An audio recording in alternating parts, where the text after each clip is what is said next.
Un,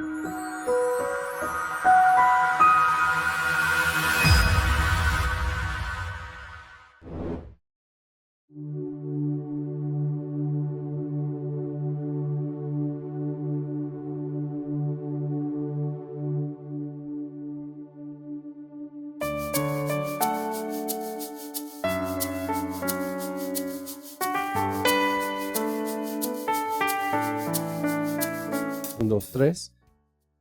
Pues gracias por su paciencia.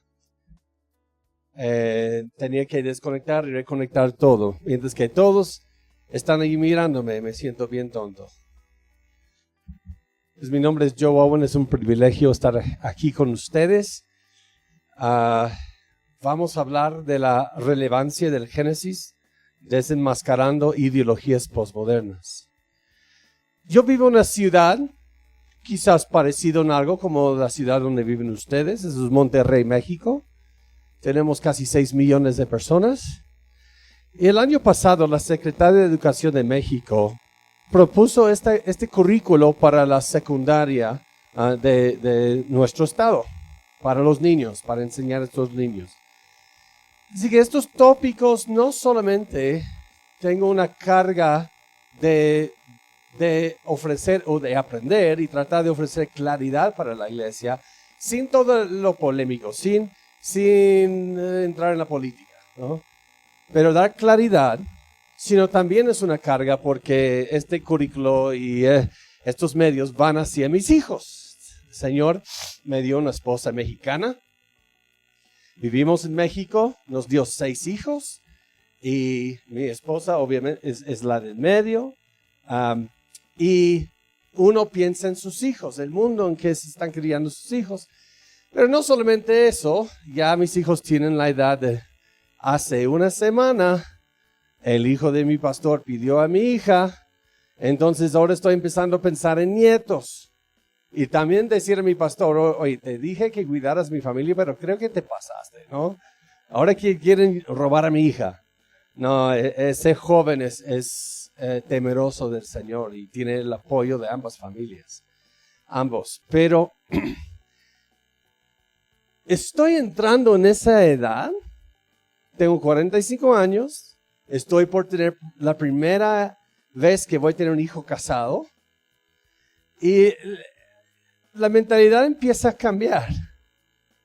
Y empieza uno a realmente pensar, ¿en qué mundo se van a criar mis nietos? Y yo no voy a estar aquí para mucho de su vida o toda su vida como sus padres casi. Entonces, con una carga por mi fe, por mis hijos y mis nietos, escribí Autonomía Sexual en un Mundo Postmoderno. El libro tiene como 300 y pico páginas, pero no es muy técnica. Traté de no hacerlo así, que sea entendible por todos. Y también mi hija mayor, Abby, la que no se va a casar aún, y yo escribimos ¿Por qué Dios me hizo niño? ¿Por qué Dios me hizo niña? Para ayudar a los niños que están siendo bombardeados con este currículo lleno de ideologías y movimientos. Y también hay un gran libro afuera, se llama La mentira, de nuestro fundador Ken Ham, que habla de la relevancia del Génesis.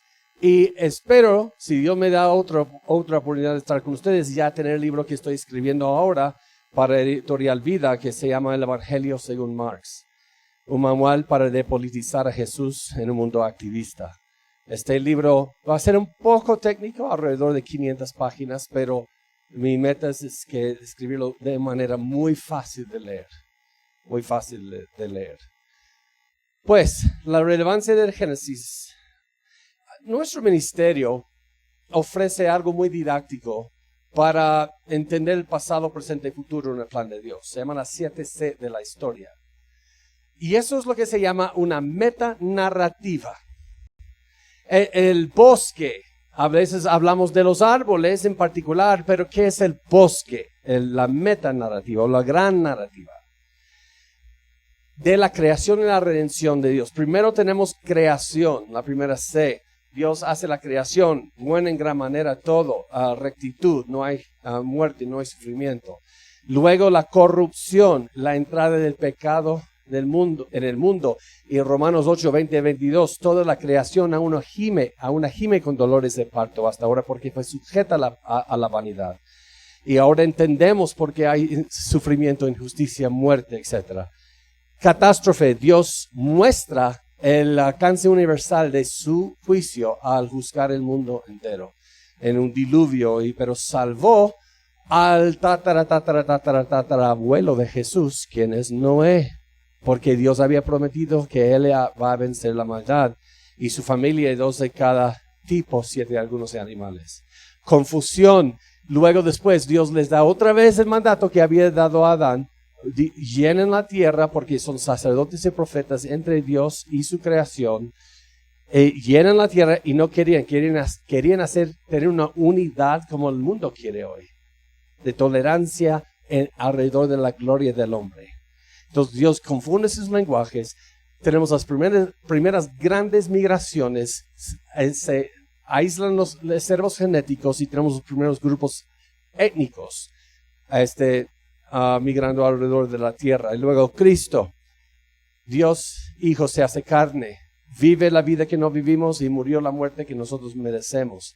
En la cruz, la resurrección, y estamos esperando la consumación, el final de su plan, nuevos cielos, nueva tierra, resurrección. Es como una metanarrativa, ¿no? Para entender dónde estamos. Y según un fundamento en la palabra de Dios, vemos esta creación, la entrada del pecado, de muerte, el diluvio, el Babel, hasta el presente, y eso explica mucho de lo que vemos hoy. Pero, especialmente desde la ilustración europea de los siglos finales del 17 y todo el 18, finales del 17 y 18, se ha adoptado en el mundo occidental una filosofía griega que viene desde el tiempo de Jesús y antes, y se llama naturalismo, materialista.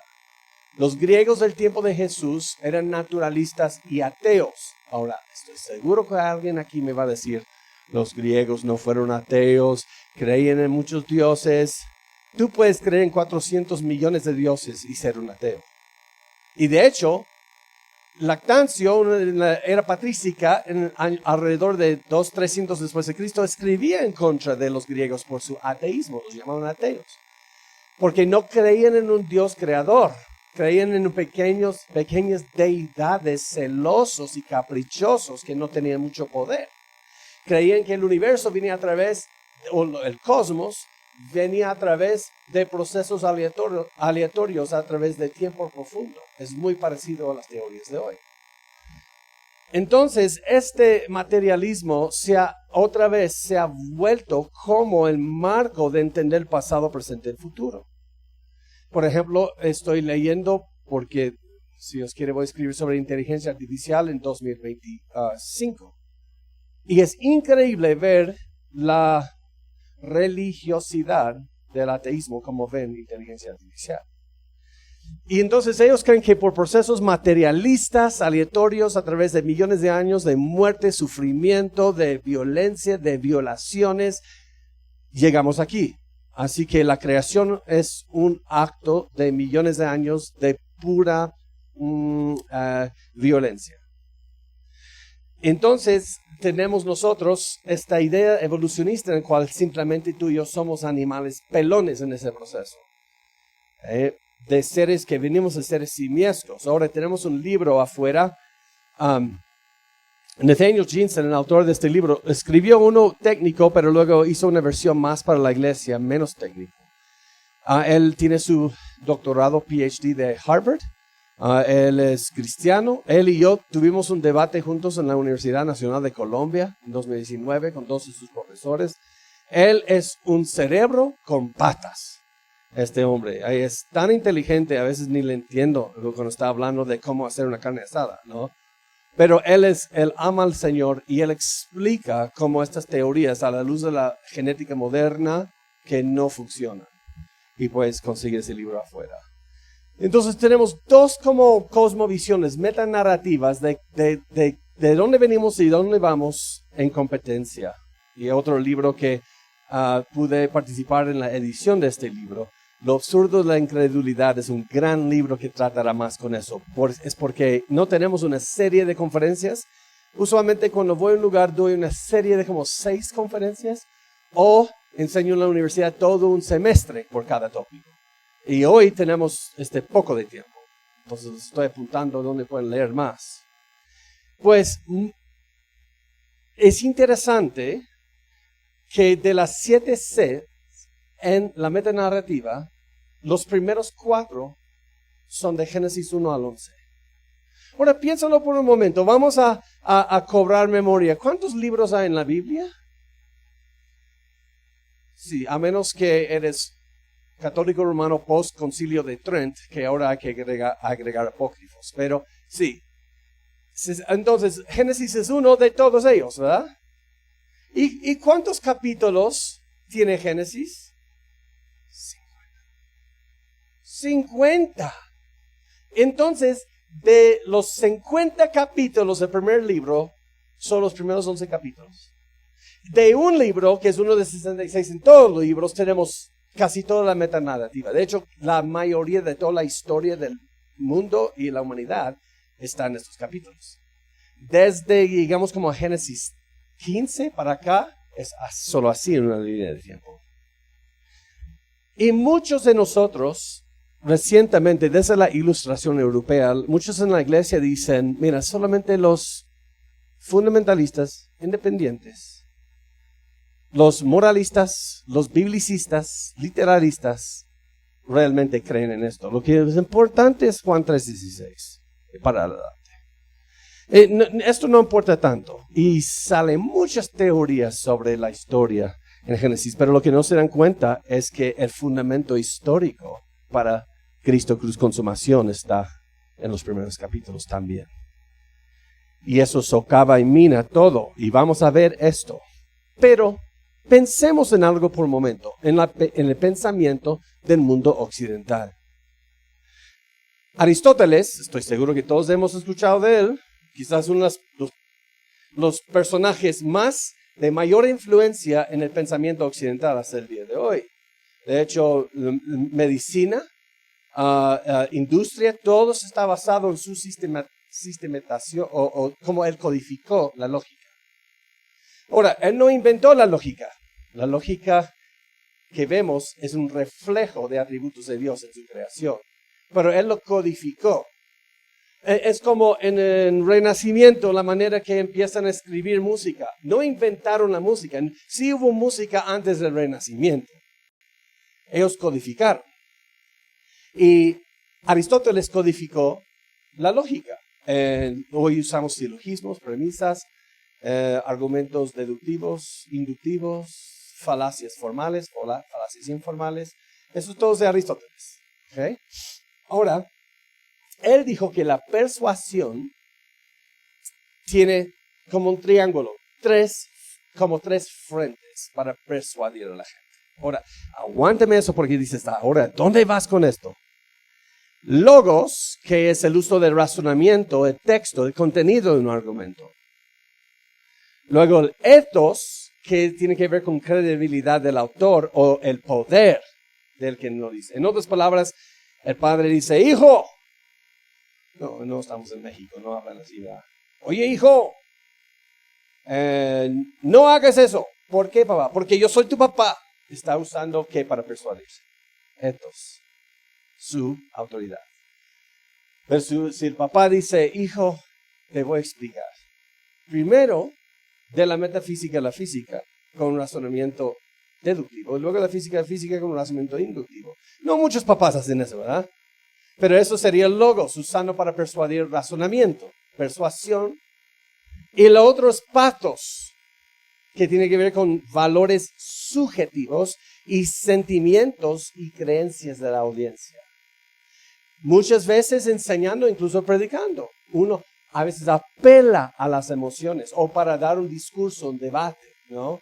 Apela. Está en un debate y luego yo no sé responder en el debate, entonces mi respuesta es, tú sabes, gente como tú han oprimido a mi pueblo por mucho tiempo y ahora gané toda la audiencia a mi lado porque apelé a su pathos, a sus emociones, a su empatía. Entonces, él dice eso, pero no solamente en persuadir en argumentos, sino en cómo se rige una sociedad. Acuérdense del tiempo medieval y el Renacimiento. Había monarquía que reinaba con ethos, con regla, autoridad. ¿Y qué empieza a suceder? Debido a otras invasiones, divisiones y luego la revolución industrial, ya no necesitamos el feudalismo, empiezan a perder el control y entramos en un tiempo de ethos a logos. Y es la entrada del racionalismo en la ilustración europea a finales del siglo XVII y XVIII, porque por tanto tiempo el mundo había vivido bajo imperios. El rey manda, su palabra es lo último. Y ahora las monarquías empiezan a caer. Y el pueblo ahora dice, ¿qué es la naturaleza humana? Y cómo se decide cómo se vive. Y salen muchas teorías. Rousseau, romanticismo. O tenemos el racionalismo, finales del siglo XVII y XVIII. En el racionalismo es la idea de que la autoridad final del conocimiento, que es la epistemología, no puede ser revelada de afuera, porque eso es como autoridad. Ahora imagínate, cristianos, usamos el razonamiento, pero tenemos una autoridad revelada de afuera. Pero eso apela como la monarquía de antes, y rechazaban eso. Sino tiene que ser concebida por el razonamiento humano. Y aquí es donde nace la forma moderna de la teología liberal. Todo lo que está en la Biblia que concuerda con el razonamiento humano está bien. Pero que Jesús nace de una virgen. Mira, en mi iglesia hoy, si viene una muchacha de 13, 14 años que creen que María tenía más o menos esa edad, dice, quién sabe. Y dice, estoy encinta, pero soy virgen. No vamos a decir, aleluya, otro milagro. Vas a decir, ay, algo huele mal aquí. ¿Dónde está el mequetrefe? ¿No? Entonces, el ver eso en la Biblia, que Jesús cambió, multiplicó peces, panes, caminos sobre el agua, el diluvio, partimiento mar rojo, la resurrección de Jesús, todo eso es mucho para creer. Y yo no voy a dejar una autoridad con la monarquía de antes obligarme a creer lo que no según va mi razonamiento. Y empezaron a tratar de la Biblia, todo lo fantástico o lo más allá de la explicación, como moralejas. ¿Cuál es la moraleja de la historia? Y eso es la teología liberal. Y siempre que eso entra en una iglesia, pasó en el día de Spurgeon. Spurgeon peleó contra eso y la Unión Bautista Británica cayó. Hoy es uno de los más izquierdistas movimientos hay. Y sigue llamándose la Unión Bautista. Oh, creo que dio su nombre. Pero noten esto, que la naturaleza humana, la esencia de la identidad de un ser humano tiene raíces en el racionalismo. El humano es un ser racional. En un momento voy a empezar a poner todo esto junto y van a decir, ya entendí. Ahora estoy dando como de manera inductiva muchos datos, pero voy a cerrar el hilo, voy a conectar el hilo en un momento, ¿ok? Pero a mí me encanta cuando veo el click, el switch. Y hay positivismo que sale en este tiempo, ya más cerca del siglo XIX, en que el conocimiento proviene de la razón y la lógica de la experiencia sensorial. Me parece como una mezcla del empirismo y el racionalismo. Pero una vez los seres humanos, cuando se liberan de la opresión de sistemas religiosos de poder y opresivos, florecerán por naturaleza. Empiezan a ver el hombre no es alguien hecho imagen y semejanza de Dios que se somete a Dios, sino el hombre es alguien bueno en sí. La injusticia en el mundo, la maldad, el pecado, como lo llaman, esto es porque el sistema está mal. Si quitas el sistema malvado, todos los seres humanos van a florecer y amarse.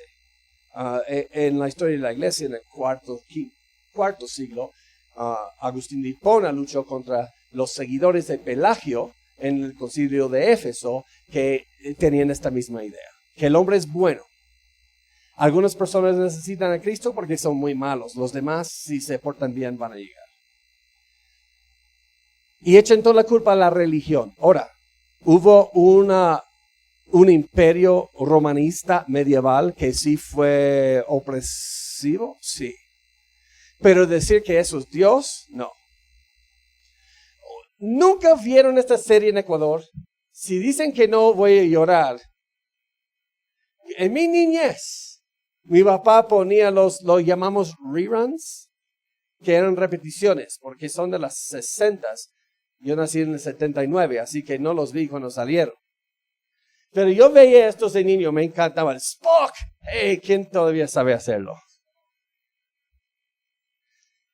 En el 8 de septiembre de 1966 se estrena esta serie y creo que va por 3 años. Y allí hay 2 personajes que nos van a ayudar a entender todo lo que he dicho hasta ahora. Spock y Capitán Kirk. Solo sé en inglés. We call him Captain Kirk and Spock. Capitán Kirk y Spock. Ah, muy bien. ¿Alguien se acuerda la diferencia entre estos 2 hombres? Spock era Vulcan, una mezcla de Vulcan y humano. Entonces Spock era muy frío, racional. Por lo que parece no tiene ninguna emoción. Y Captain Kirk fue mujeriego. Siempre que llegaba a un planeta buscaba alienígena femenina. Y al final de la serie la estaba bese. Y él era demasiado emocional, ¿verdad? Se dejaba guiar por sus emociones. Muy romántico. Y Spock muy frío. ¿Por qué les muestro esto? Porque esto es nunca he escuchado a alguien decirlo, pero estoy seguro que alguien ya lo ha escrito. Es la diferencia entre el racionalismo y el romanticismo de Rousseau. Les voy a mostrar. El racionalismo dice, el hombre racional es la esencia del hombre, y esto es ley. Pero hay otro lado de todo ser humano que es espiritual y también siente. Y lo ignoraron suficiente y se levantó otro grupo, otro Captain Kirks, en siglos XVII y XVIII.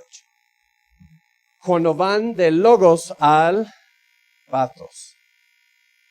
Y eso fue por Rousseau. El romanticismo.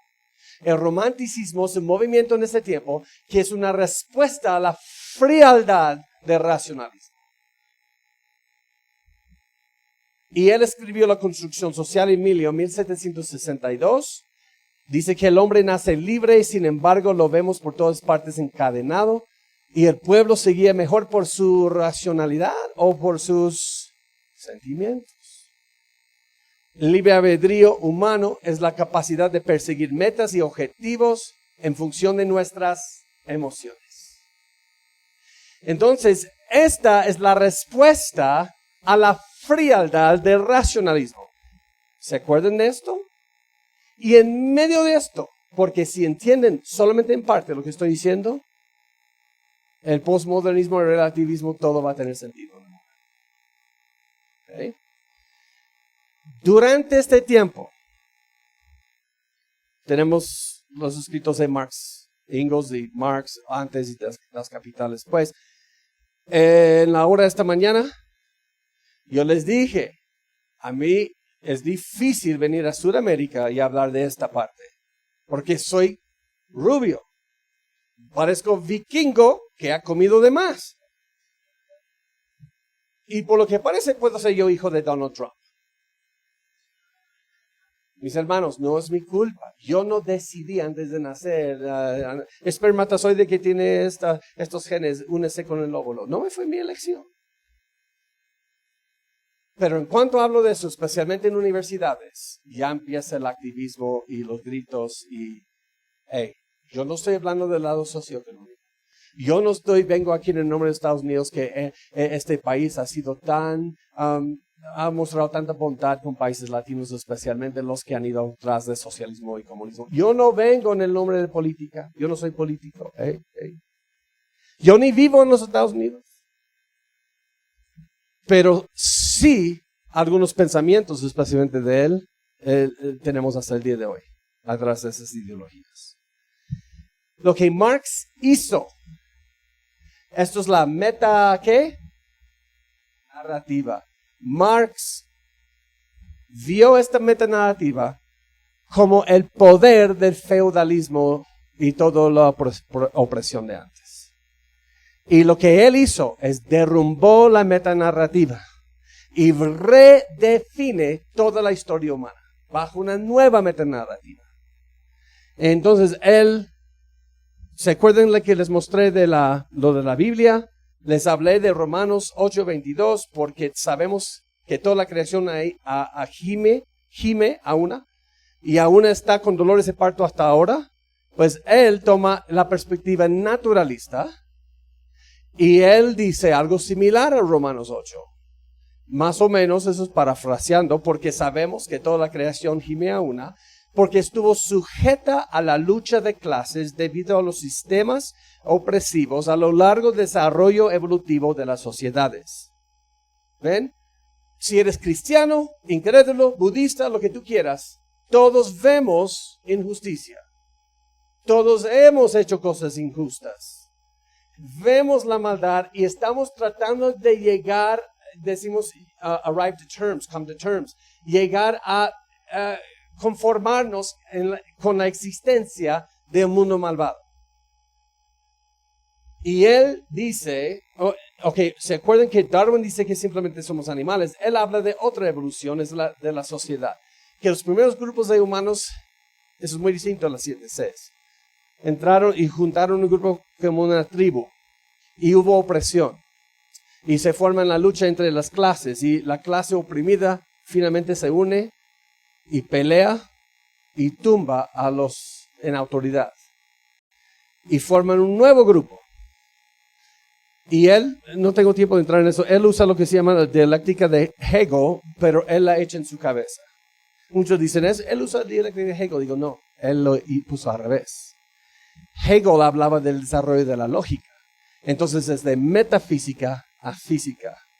Y él dice, no, de manera determinista del mundo físico hacia la metafísica. Él lo echa en su cabeza. Pero sigue el mismo patrón de tesis, antítesis, síntesis. Y si no has oído todo esto, no te preocupes. Pero en este nuevo grupo aún no se quitó toda la opresión.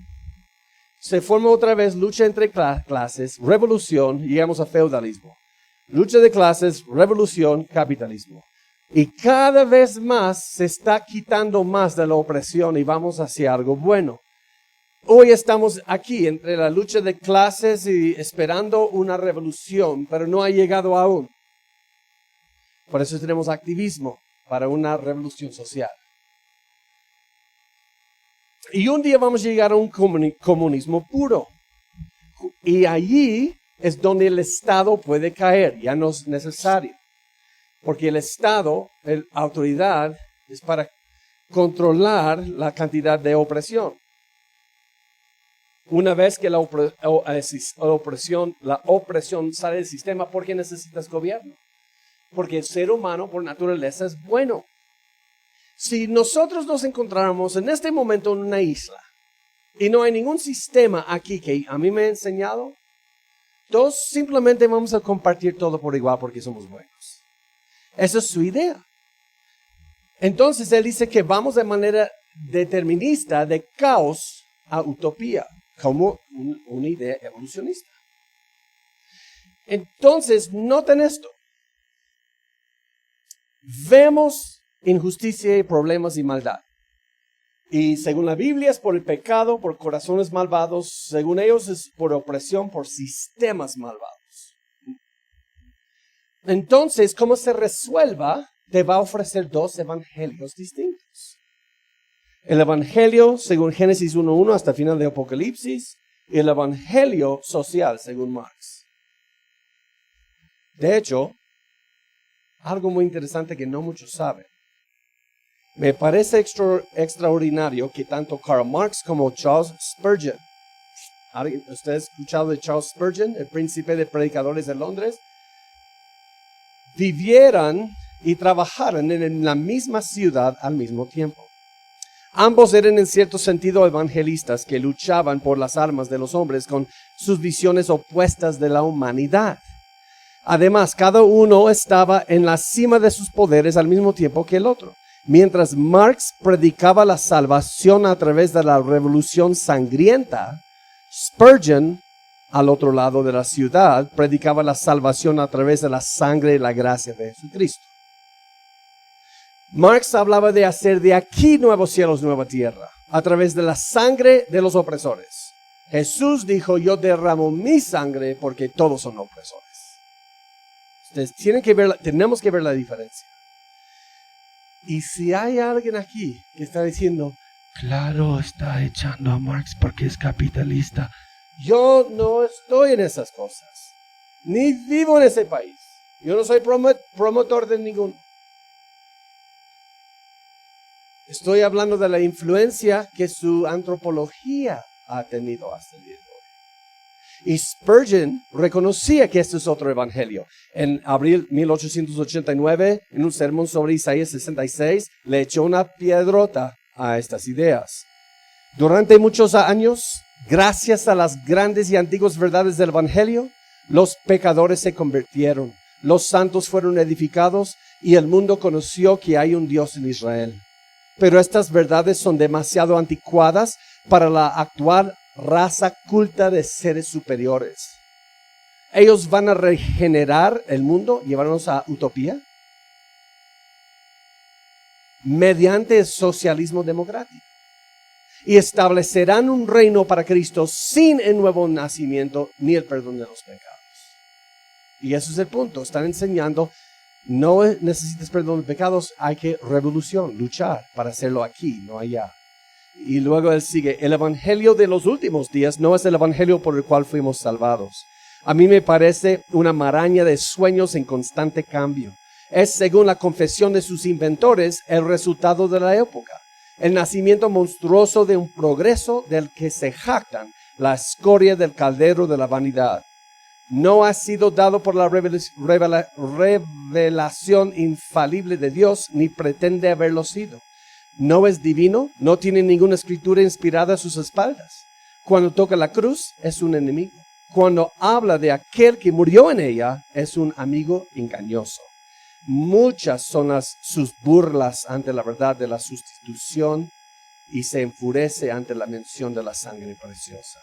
Ahora, él fue muy poeta en su manera de explicarse, pero él está entendiendo lo que está a raíz de esto. Entonces, hay que erradicar el pecado en este sistema que es opresión sistémica. Y eso se hace a través de revolución. Entonces, la cruz no da salvación, revolución da salvación. Ese es el punto. ¿Y por qué la gente, si está oprimida, por qué no se levanta y derrumbe los opresores? Porque tienen algo que se llama cristianismo. Entonces ellos están cantando el peso de la gloria. Nada de las aflicciones de esta vida se compara a la gloria que ha de venir. Entonces ellos se dejan oprimir porque tienen esperanza en nuevos cielos, nueva tierra, en vez de aquí. Y es por eso que Marx dijo, están endrogados.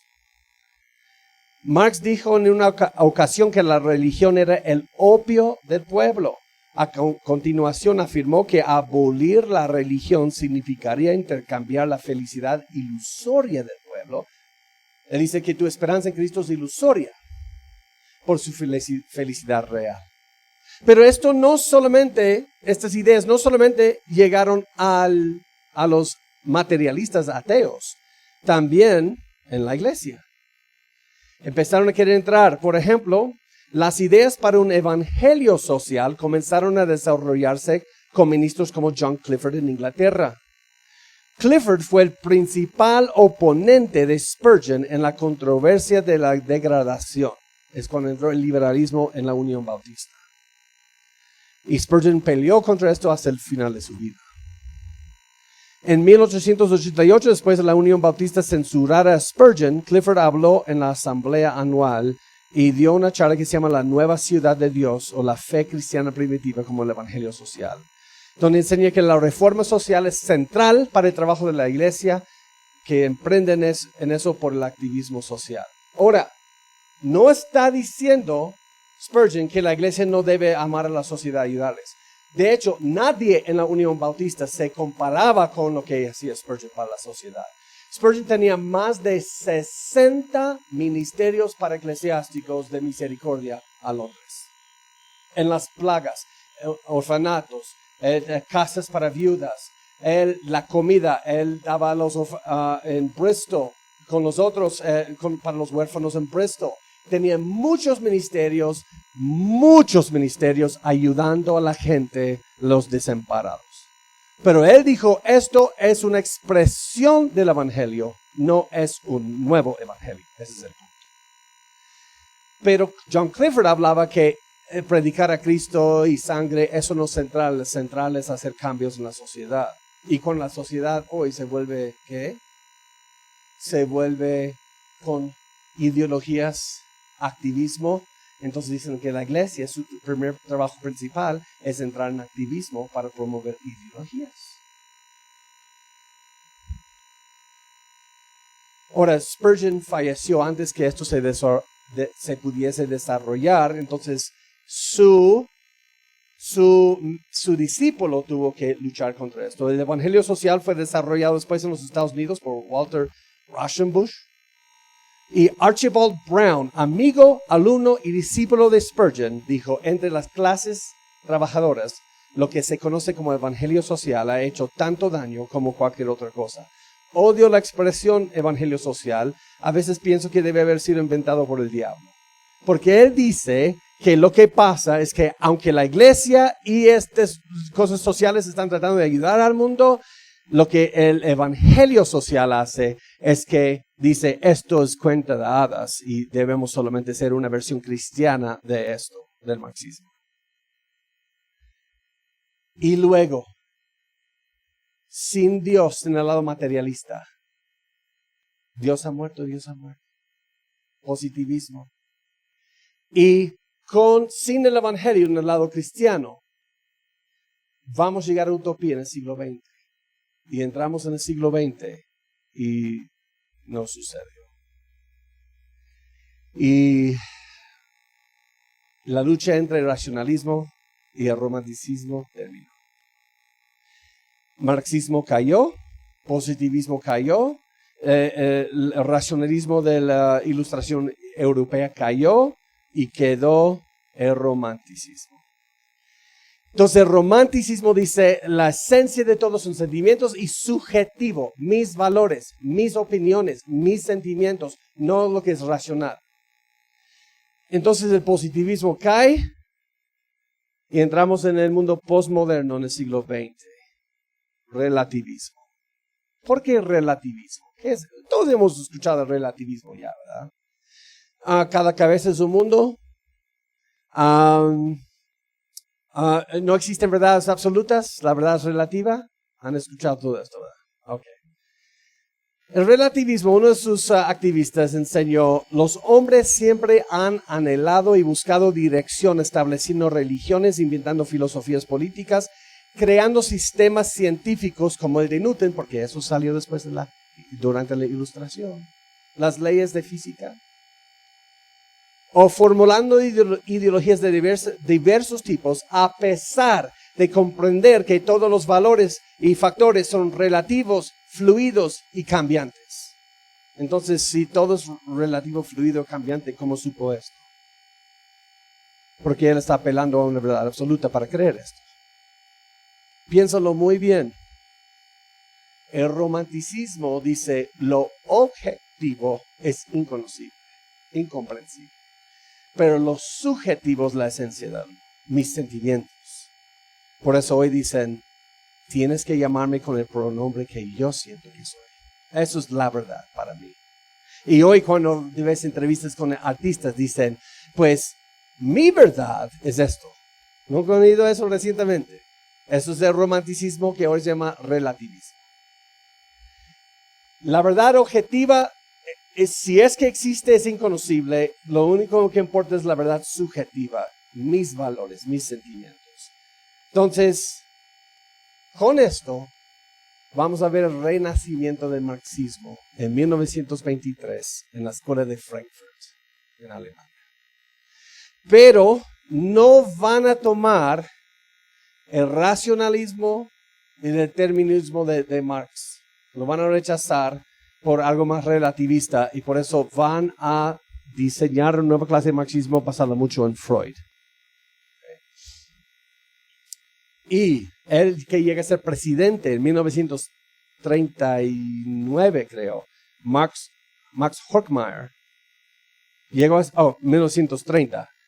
Él llegó a ser presidente en 1930, pero en 1937 acuña un término que hoy se está usando en el mundo académico. Teoría crítica. ¿Alguien ha escuchado de eso? Teoría crítica. Ok, está en estas universidades aquí. De hecho, en la otra iglesia tuvimos una profesora de sociología. Y la invité a la plataforma, a un pequeño debate. Fue amigable. Pero están diciendo que todo lo que se escribió en la historia, todo lo que se ha hecho pasar por verdad es mentira. Es el uso del lenguaje para oprimir. Y ustedes lo ven hoy. Yo vivo en México. Yo he leído Bernal Díaz, el que se llama Yeoman en inglés, que seguía a los conquistadores escribiendo cada día cuánto, dónde, cuándo. Nada más, no es político, nada más es como un registro que él está escribiendo. Y hoy se dice, no. Los españoles lo exageraron, los aztecas fueron muy pacíficos. No. Los españoles no fueron pacíficos, fueron terribles. Pero los aztecas eran igual de terribles. De hecho, la única manera que pudiesen llegar a Moctezuma es porque otras naciones que fueron bajo sus impuestos y los estaban matando, los aztecas, querían que los tumbara a los aztecas.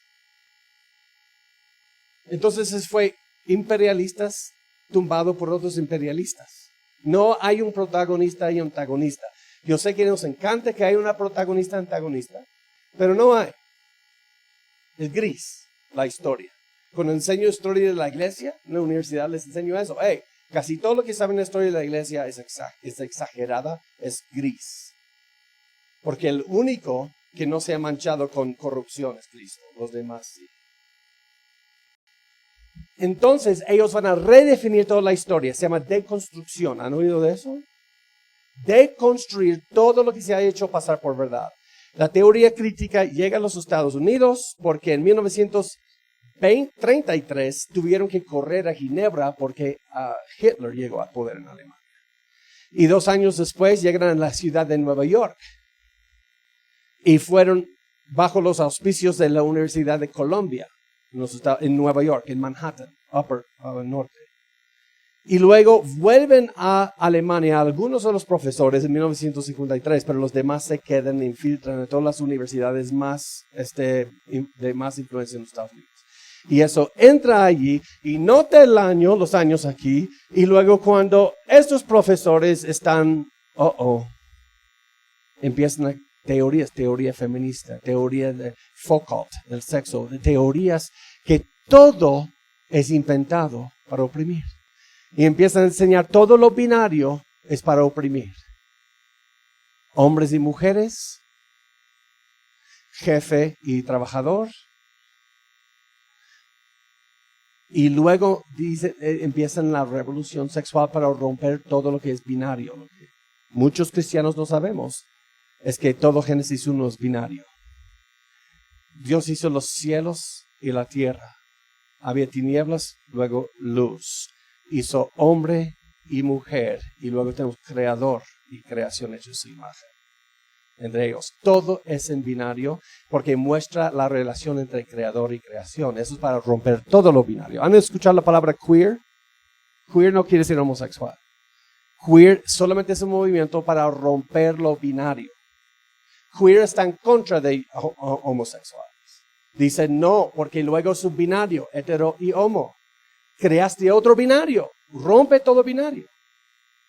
No debes identificarte de ninguna manera sexual, porque eso te pone en una categoría de opresión o opresor. En el reporte minoritario de Carl Truman, él dice, el postmodernismo supuestamente ha hecho difícil de creer toda la idea de las grandes narrativas, metanarrativa, y de la accesibilidad a la verdad, sí, que tengamos acceso a la verdad, en cualquier forma tradicional. En un mundo sin grandes narrativas, por supuesto, no puede haber historia en ningún sentido referencial. Hoy mencioné hace 2-3 horas en otra iglesia, cuando estábamos en esa discusión. Mencioné a Hitler y Mussolini por un momento. Y alguien me dijo, ellos fueron títeres de los anglosajones. ¿Ves? No, toda la historia es una teoría de conspiración, cuando no concuerda con mi agenda política. Solo diversas narrativas inconmensurables mediante las cuales los historiadores expresan sus propios valores y gustos. ¿Por qué? Ese es el romanticismo. Romanticismo, mis valores. En todos enseñan y viven de acuerdo a sus propios valores. Cuando lees algo de historia, nada de eso tiene la verdad. Eso es sus propios sentimientos. Romanticismo, postmodernismo. Entonces, él quiso romper con esto. Ahora bien, entonces, ya terminé con la historia. Ya podemos empezar a aterrizar. La razón que les mostré todo eso, que es en resumen, es para tener sentido ahora de la fe cristiana. Que estamos, ¿qué dice? ¿Quién fue? ¿Santiago? Que dice que estamos ardientemente, estamos como, no discutiendo, pero como defendiendo la fe que fue una vez dada a todos los santos. No, Pedro dice, uso apología, damos una razón defensa.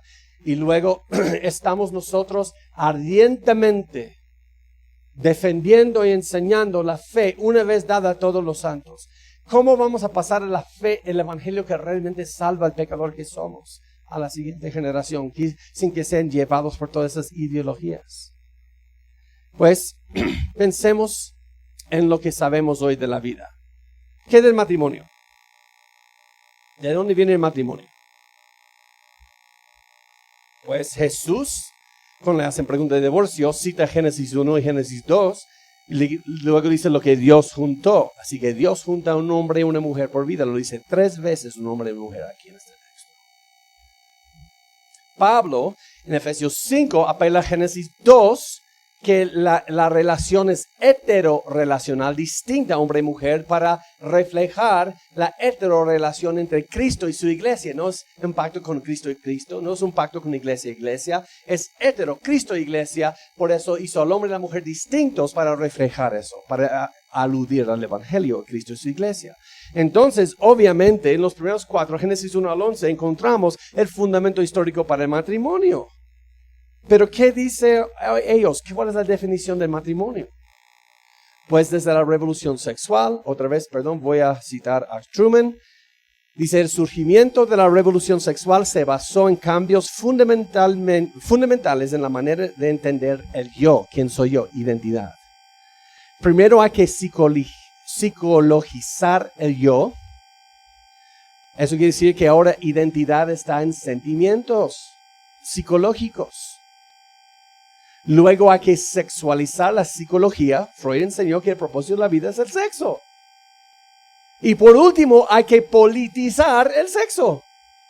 El primer paso lo ejemplifican Rousseau y sus herederos románticos. Por eso les mostré todo eso.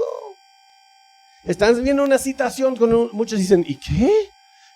Toda la gente queja de este libro de él. Dice, es demasiado técnico. Pero mira, con el trasfondo se entiende esto. El segundo es el logro más destacado de Sigmund Freud. Ok, si no entendieron nada, no importa. Eso es lo importante. Escucha esto. Y el resultado es que antes de Freud, el sexo era una actividad para procreación o recreación. Después de Freud, el sexo define quiénes somos, como individuos, sociedades y como especie. Nadie dice, tengo atracción al mismo sexo si es mujer. Dice, soy lesbiana, soy gay, soy transgénero, es mi identidad. Entonces, si tú vienes con el evangelio y me pides arrepentirme de mi identidad, ¿cómo voy a responder? Dios me hizo así, porque es mi identidad. Y Dios es amor. Y Dios me acepta así porque me hizo así. Eso es Freud, no es Dios quien dijo eso. Entonces él dice que el humano, el yo, el ego, es un ser psicológico que se basa en sentimientos y emociones. Los sentimientos se basan en el sexo, por ende la naturaleza o esencia del hombre es principalmente sexual. Ya que identidad es igual a sexo, los derechos humanos tratarán con la identidad sexual de cada individuo. Por eso tenemos la política de identidad y política sexual. Los deseos sexuales son igual a identidad sexual, que es igual a derechos civiles y humanos, porque es mi identidad. Y por eso se ha politizado, todo hoy es político. Han tomado algo de la moralidad y lo han hecho un tópico político. Por eso que hoy no puedes decir ciertas cosas en algunos países. En México, en mi iglesia, si yo doy mentoreo, discipulado, consejería bíblica a un joven menos de 12 años en contra de sentimientos al mismo sexo, son 12 años de cárcel. Y si es mayor de 12 años, es 6 años de cárcel. ¿Por qué? Porque si alguien viene pidiendo ayuda, yo le discipulo de esas tendencias, enfocado en Cristo, su sexualidad se ha politizado, es su identidad, es un acoso en contra de su identidad, según el mundo de hoy. Entonces, el matrimonio que Dios une a un hombre y una mujer, ahora se ha sido tomado como algo que el Estado une a un hombre y mujer, y ellos lo redefinen a su gusto, porque el matrimonio ya es institución gubernamental en vez de Dios. Entonces tienen sus ideas de matrimonio. ¿Y qué del género? ¿Qué es la diferencia entre un hombre y una mujer? Los hombres y mujeres ambos fuimos hechos de imagen y semejanza de Dios en la esencia, pero la manera en que funciona eso, la manera en que vivimos como imagen de Dios, es juntos fructificar y multiplicar y llenar la tierra, sujetar, señorear, etcétera, etcétera, pero se hace de manera distinta entre hombre y mujer para la gloria del Creador. Quiso así. Somos profetas y sacerdotes entre Dios y su creación y se complementan sus funciones, no son uniformes. Imagínense dos engranajes. Si tienen la misma posición, no van a hacer nada. Pero si se complementan, hacen un solo movimiento, por eso se vuelven una sola carne en el matrimonio. Pero hoy dicen que para tener igualdad de valor tenemos que tener uniformidad, y eso es un error. Entonces hay que borrar todo esto. Entonces, ¿de dónde aprendimos cómo Dios quiere que sea glorificado a través de nuestra hombría y feminidad? En Génesis. Y les recomiendo un libro aquí de Sam Waldron, mi profesor en varias materias que he tenido en una maestría. Sam Waldron escribió El hombre como sacerdote de su hogar, porque yo casi rehúso tocar el feminismo. Antes, cuando vivía en los Estados Unidos, sí, pero casi rehúso tocar eso. Porque no he visto hombres todavía vivir como Cristo. Entonces, ¿qué has de esperar de las mujeres? ¿Y quién debe tomar la iniciativa para arreglar algo? Según la Biblia, el hombre. Entonces, el hombre debe verse a sí mismo antes de echar la piedra. Porque sí, no estoy en contra, no estoy de acuerdo con muchas de las premisas del feminismo. De hecho, ni tiene que ver con ayudar a la mujer, tiene que ver con deshacer la familia, especialmente las olas 2 a 4, 5 del feminismo, desde Simone de Beauvoir para acá. Pero yo no aún veo a hombres representando a Cristo como Cristo es con su iglesia en sus matrimonios. No veo que estamos enseñando a varones a tomar liderazgo, pero el liderazgo no es caprichoso. No es, ven, tráeme mi tortilla. No comen tortillas. ¿Qué comen? Papa. Trae mis papas, vieja.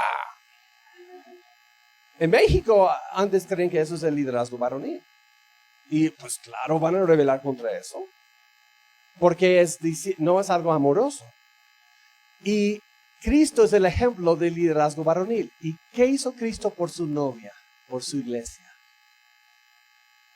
Desde el cielo la vino a buscar. Y Él vivió la vida de justicia que su iglesia no ha vivido. Y Él se colgó en la cruz para protegerla de la ira del Padre en contra de su pecado. Él la recibió en su lugar. Eso es de la provisión de Génesis 2, pastoral y la protección. En Génesis 2, para el varón que Dios designó al varón, Jesús lo tomó totalmente sobre sí mismo. Hey, ¿quieres decir yo soy hombre? Ok, déjame ver tú sacrificar tu vida en lugar de tu familia. Eso es ser hombre. Cuando yo veo eso en los hombres, luego voy a hablar a las feministas. Primero empieza con nosotros. Somos el ejemplo. Ok, ya me desahogué. Entonces, la Biblia da el fundamento histórico para género, pero ¿qué de género en el mundo hoy? Simone de Beauvoir, en 1949, escribió El segundo sexo. Ella fue amante de Jean-Paul Sartre en Francia. Ella acosaban sexualmente a sus estudiantes y ella fue despedida por eso de la universidad. Y él luchaba con el Parlamento francés para legalizar la pedofilia. Fue marxista y muy seguidora de Freud, aunque ella quejaba como Freud no trataba suficiente con la mujer. Les animo que lean este libro, más de 700 páginas, es muy, muy raro este libro. Me he obligado a leerlo. Ugh. Y eso es el comienzo, lo que llaman la segunda ola de feminismo. Noten esto. Ella dice, la hembra es mujer en la medida en que se siente como tal. Romanticismo. Algunos datos biológicos, gonadales, etcétera, etcétera, de la mujer, no forman parte de su situación vivida. Eso se llama existencialismo. Vivida, experiencia. La naturaleza, porque no cree en Dios, o sería Dios, no define a la mujer, es ella quien se define a sí misma. Ella es quien acuñó el término, ninguna mujer nace, mujer si no se hace. Enseñaba que la familia bíblica es una construcción para controlar y oprimir, que la sociedad debe criar a los niños en la sociedad e instituciones para salvarlos del pensamiento patriarcado, y fue comprometida marxista, basado en las ideas de Marx que hay que abolir la familia. Porque es la única manera de romper la estructura de autoridad que impone la ética del capitalismo, del sistema malvado en los niños. Pero si podemos criarlos en instituciones, imagínate una criadera con miles de niños.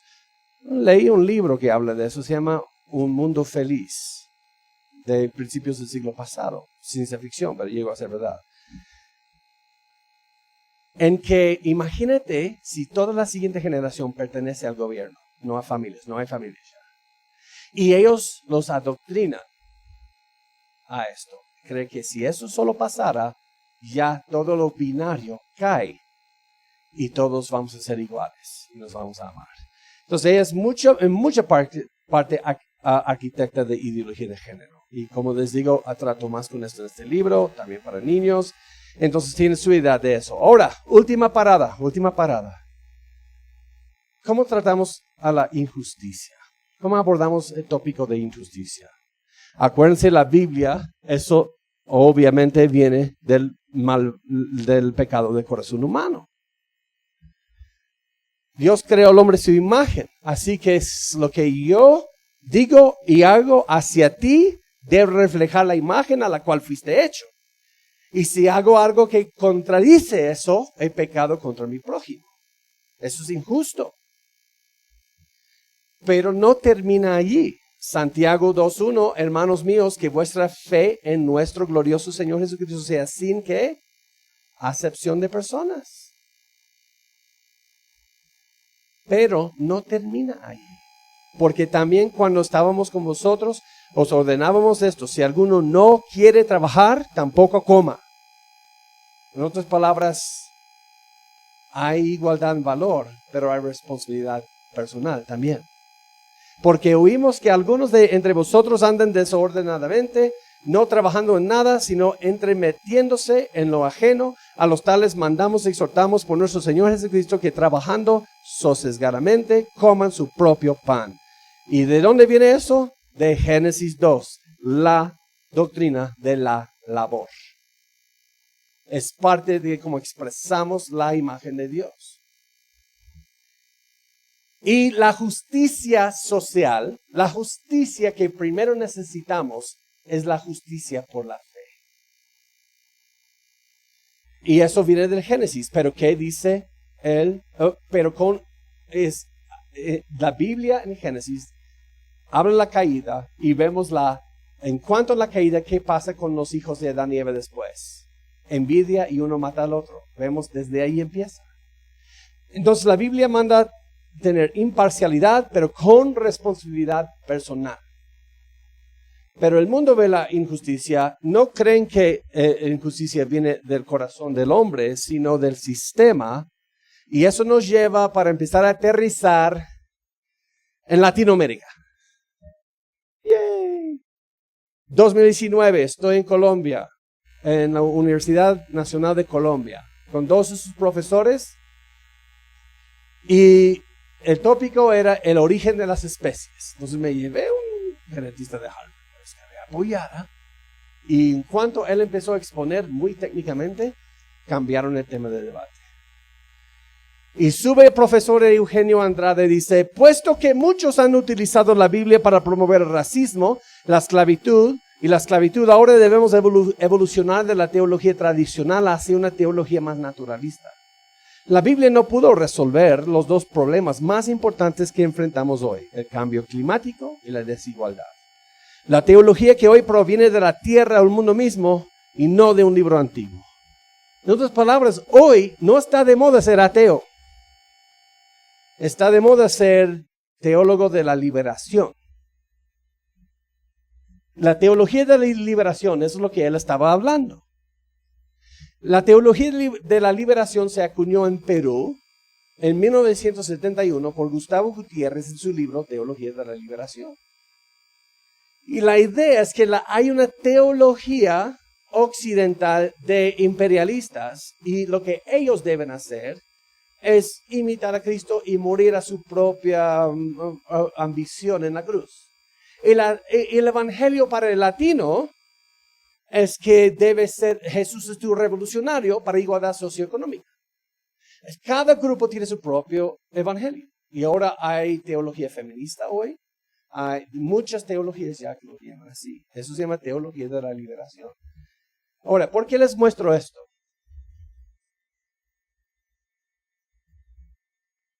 Esto nos va a hacer entender todo lo que está pasando hoy y terminamos. Pero la importancia es la relevancia del Génesis. Sin eso, todos van a usar a Jesús por sus propios movimientos. En Brasil, finales del siglo pasado, un teólogo de la liberación, Paulo Freire, de la misma escuela de teología y liberación que el Papa Francisco. Él va de Brasil a Bolivia y luego termina en los Estados Unidos, entra a ser profesor, escribe libros en 1985 por allí. Y él no era un simple educador, era un radical postcolonialista y un marxista. También debe ser entendido como una figura religiosa, específicamente un teólogo de la liberación, o al menos un devoto a la teología de la liberación, que se resume mejor diciendo que es el marxismo que se hace pasar por catolicismo. Y lo que él logró es llevar teología de la liberación a los Estados Unidos, porque la teoría crítica solo describía pasado, no empujaba hacia el futuro para cambio. Y nos llevó del posmodernismo, que describe la historia, a algo que prescribe cómo cambiar. Y fuimos al postmodernismo aplicado, es donde estamos hoy. O eso se llama activismo. Y él dijo, la única manera de hacer eso es que todos tienen que darse cuenta de su rol, que les han encantado los privilegios que tienen. Son opresores sin saberlo, y nuestro trabajo es hacer que se despierten de su opresión oculta. Los estudiantes hay que convencerlos en cada materia en la universidad que son opresores y se despiertan en eso o se vuelven conscientes. Conscientização. Hacerse consciente. Y esta palabra, hacerse consciente, es muy largo para el inglés, entonces lo acuñaron un término de eso, woke. De despertarse a esa realidad. La idea de woke, ahora estamos, nótenos de edad de estudiantes, dijeron. Eso ya está aquí, muy fuerte. Esta es la idea. En el mundo existen los empoderados y víctimas, los que tienen, los que no tienen. Y hay descripciones de los que tienen y descripciones de los en minoría. Entonces, cuando tú dices yo soy un heterosexual evangélico, tú hablas de convicciones, pero estamos en romanticismo. No hay convicciones objetivas. Hermanos, dicen deja de hablar de convicciones y la iglesia obedeció, sí señor. Y ahora la iglesia dice, tenemos un colegio que tiene valores cristianos. Y nos lavaron el coco. ¿Ustedes saben la diferencia entre un valor y una convicción? Un valor es subjetivo, una convicción es objetiva. Y ya perdimos la lucha ahí. Porque no puedes imponer tus valores de otra persona. Estoy de acuerdo con eso. Pero una convicción bíblica es objetiva. No se basa en mi opinión. Entonces dicen, mira, ustedes tienen valores, los oprimidos tienen valores. Y ya que tú quieres mantener que tus hijos y tu gente tengan el poder, tú vas en contra de sus valores. Por eso estás en contra del homosexualismo. Es por eso que eres sexista contra toda mujer. Es por eso que tratas de enseñar a gente de Jesús. Déjalos en sus creencias, no hablas de Cristo. Estás imponiendo tu valor en contra de ellos, como siempre tu gente ha hecho en la historia. Imponiendo su imperialismo. Apenas estoy predicando el evangelio en la calle. Sí, eso es de los colonialistas. Y por eso Jesús, si estuviera aquí hoy, defendiera los valores de la minoría oprimida. Por eso el Jesús socialista o de revolución social, este Jesús, él apoya al movimiento feminista, LGBTQ, ideología de género, de aborto, eugenesia. Él apoya todo eso porque son los valores de los que han sido oprimidos. Ya no debemos nosotros imponer nuestros valores a ellos. Si quieres compartir el evangelio, solo di Jesús te ama. Pero todo lo que ves en el Nuevo Testamento, arrepiéntete y cree en el evangelio, quítale, arrepiéntete, porque estás imponiendo tus valores sobre los valores a ellos y tú eres imperialista por hacerlo. Y esto es peor que los demás que derrumben la metanarrativa. ¿Se acuerdan de la Torre de Babel? Se buscó la gloria del hombre. Con esta teología de la liberación, la Torre de Babel llega a ser la consumación. Venimos de caos. Son 4 Cs para utopía. Estamos yendo hacia la gloria del hombre bajo un nuevo Jesús. Y déjeselos demuestro. Estamos terminando. En este debate, lo último que dijo profesor Andrade fue esto. ¿Se acuerdan de la parábola de las ovejas y las cabras en Mateo 25? Lo que hiciste para mí, lo que hiciste para los pequeños, hiciste para mí, porque no hiciste para mí. Mi maestro, un sacerdote jesuita, me dijo algo que nunca olvidaré. Jesús en Mateo 25, ovejas y cabras, nos enseñó que no importa lo que creamos. Lo que importa es cómo tratamos a los desafortunados. Entonces, ¿qué es el evangelio? Crees en Dios, Buda, ateísta, todo lo que tú quieras no importa. En el evangelio tú vas a ir al cielo o tú vas a tener la aprobación de Dios dependiendo en cuánta justicia social lleva a cabo tu iglesia. ¿Y qué dijo Spurgeon? Sí, van a reemplazar el evangelio y lo hicieron. Y eso es postmodernismo aplicado a activismo y les voy a mostrar. Al igual como esta mañana un poco, en la Universidad Nacional de Colombia, al final del debate, así como no les fue muy bien a sus profesores, ¡pum! Esa es la manera que nos despiden.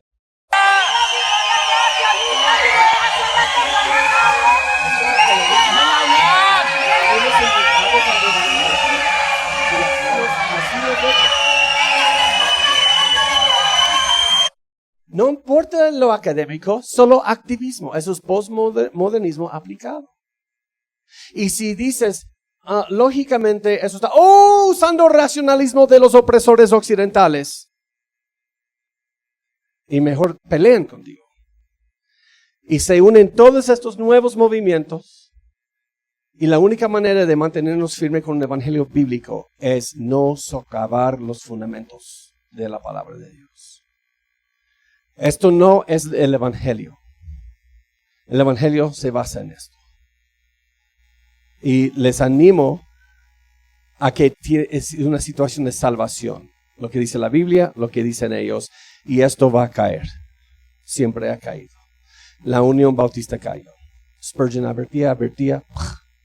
Ahora, ¿qué va a pasar en Ecuador? Si dejamos a la siguiente generación hacer una versión cristianizada de revolución social, justicia social, en la cual es solamente activismo y odio. Y tenemos que tener ancla en la palabra de Dios porque la siguiente generación está siendo volado por estas ideologías. Y no podemos volvernos insensibles a personas que luchan en estas áreas tampoco. Y por eso tenemos que mantenernos sobre la relevancia del Génesis, desenmascarando ideologías modernas. Muchas gracias, no sé cuánto. 1 hora y 10, perdón. Pero los siguientes no serán así.